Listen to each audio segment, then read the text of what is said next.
So good evening guys, ngayon gagawin natin yung activity natin sa Node.js.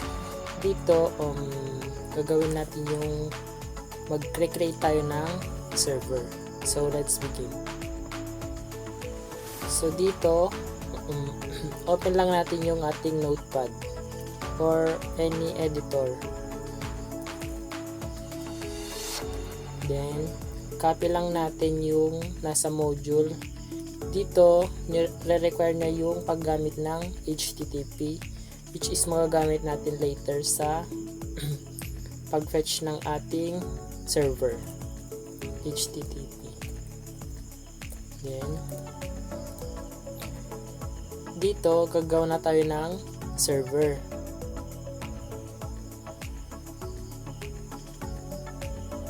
At ibabay natin sa port na 8081.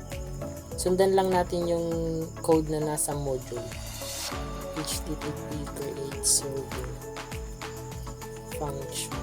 Yung function niya dito is request and response. Since magre-request tayo sa kanya, response.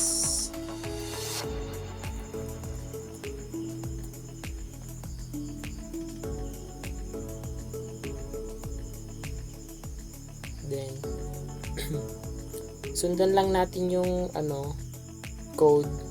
Maglalagay rin tayo ng comment para di tayo malito sa pagkuha natin later ng code natin. Status 200. Yung content type na ilalagay natin dito, gaya rin nasa module, text plain. So, content type, text plain. Text plain.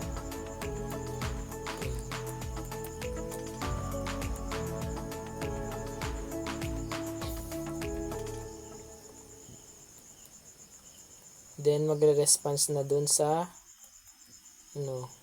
response.writehead, yung status 200, then yung content type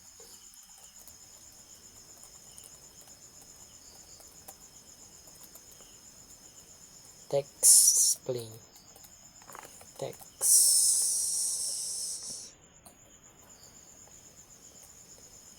plain, quotation, single quotation, close, then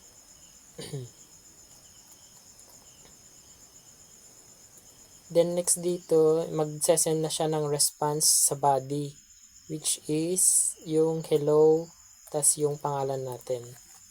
So, lagay natin dito is hello.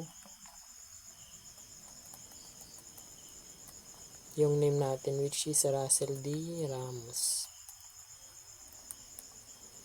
Then, yung response niya, which is yung ipapasa niya na value, response.end hello. Yung pangalan natin, Russell D. Ramos.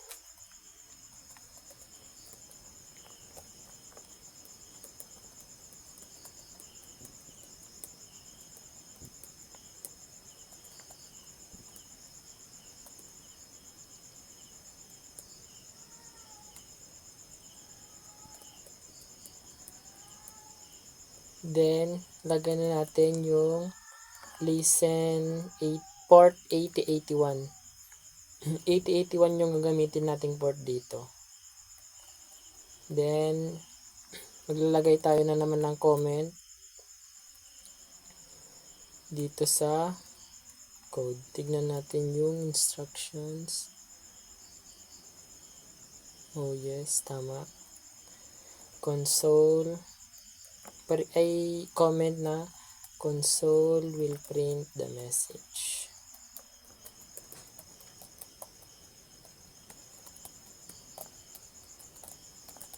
Then console.log server. Itong console.log, ano lang siya, para ma-inform lang tayo na nagra-run na yung server natin. At yung link na kunin natin. 127.0.0.1. Then yung port 8081.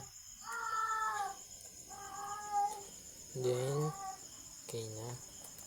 Ayan. Then, sisave na natin yung file as main.js.